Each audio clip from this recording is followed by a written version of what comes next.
What's up everyone, welcome back.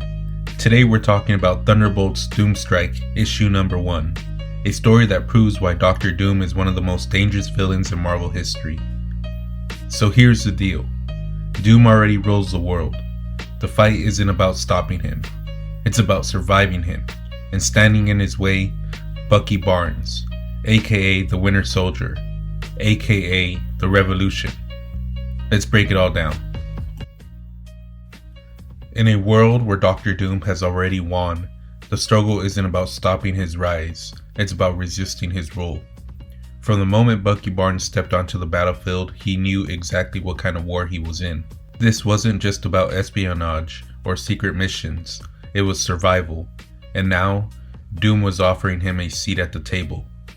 Standing on the desecrated grounds of Bucky's old home, Doom spoke in that cold, unwavering voice, weaving a history lesson into a warning. Did you know the story of Sergei NUKES? Doom asked. Did he understand what it meant to be a doomed man?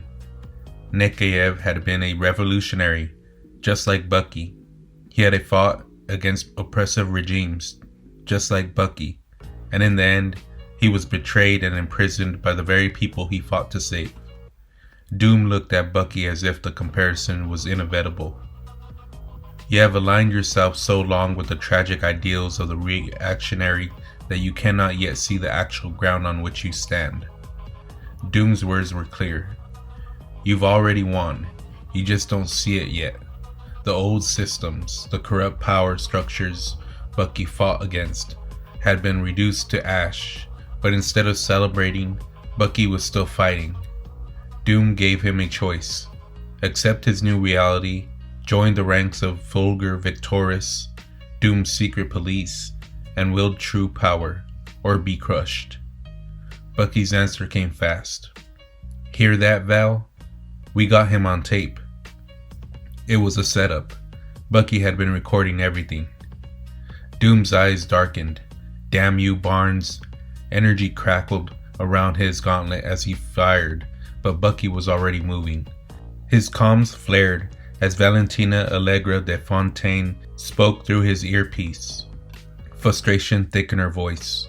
Next time, maybe don't break OPSEC in front of the guy we're trying to entrap. Bucky smirked. I like seeing it on their face when they realize they're screwed.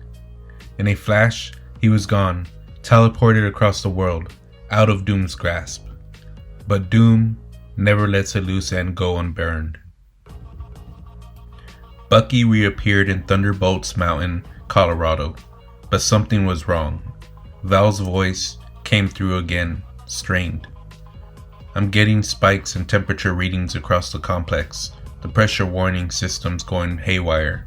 Third electrical storm this week. Bucky felt the chill creep down his spine. That's not a storm. Val started to question him until lightning struck. She screamed. The comms cut out. Doom's hologram flickered into existence, his voice absolute. Revolution, listen well. Your thunderbolts are finished. Your mountain is ash, and I will do the same to the rest of your pathetic team if you call for their aid. Bucky's fist clenched as Doom delivered his final decree. You have 1 week to decide. Bow or watch everything you've ever loved burn. And then he was gone.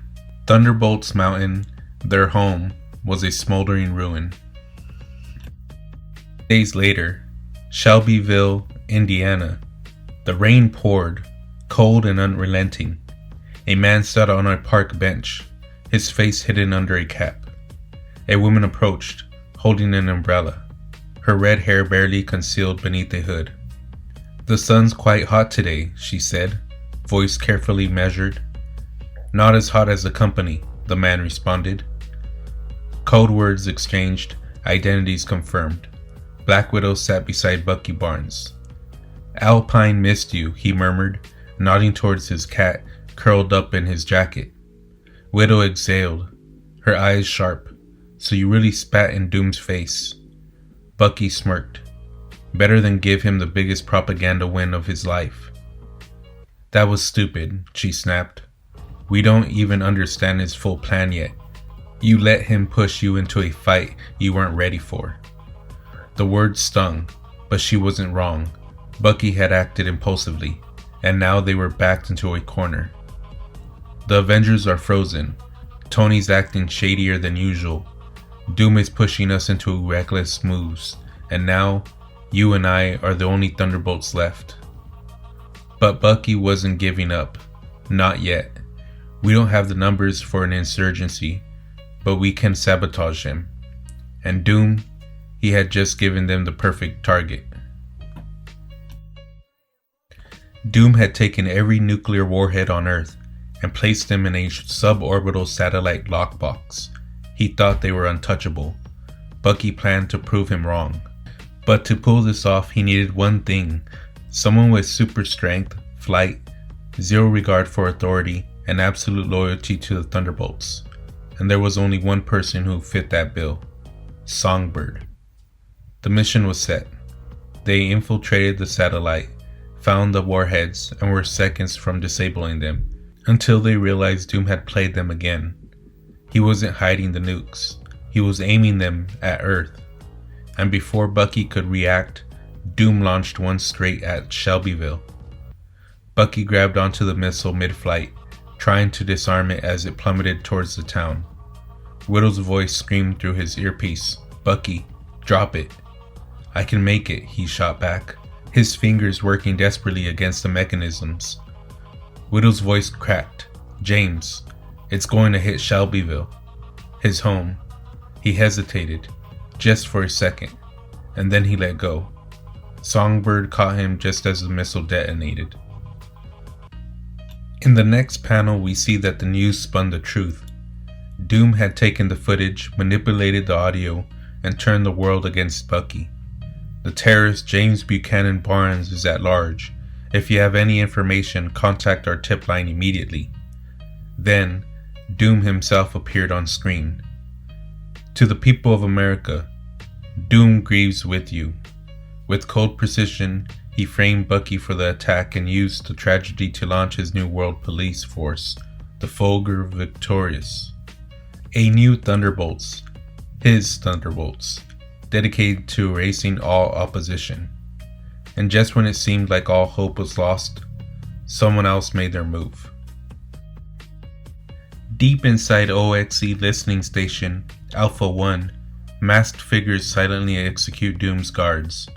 One woman strodes forward, her voice cutting through the silence like a blade. "Citizen V to Vulgar Actual. Everything we extracted from that disgusting LMD head is confirmed." The agent removed her mask, revealing herself. "Put some damn respect on my name. I'm the true Contessa Valentina Allegra de Fontaine, and I'm taking back what's mine." And that's where the comic ends. So to sum it up, Dr. Doom has played everyone. He's wiped out the Thunderbolts, framed Bucky Barnes as a terrorist, and positioned himself as the world's only force for justice. He's built a new global police force, the Fulgur Victorious, and made it clear anyone who resists him is done. Bucky, now completely on the run, barely survives Doom's nuclear trap. But he's got one last shot. He's going after the thing Doom is guarding the most, Earth's entire nuclear arsenal. With the help of Black Widow, Songbird, and a small but deadly resistance, Bucky's got a plan to strike Doom where it hurts. And just when it looks like all hope is lost, the real Valentina Allegra de Fontaine, the mastermind spy herself, reveals that she's still alive. So what's next? Will Bucky and Black Widow actually pull this off? Can Doom be stopped? And what is Valentina's real endgame? Let me know your theories in the comments. If you enjoyed this story, be sure to support the industry and visit your local comic shop. And if you like deep dives into comics, smash that like button, subscribe, and I'll catch you in the next one. Peace.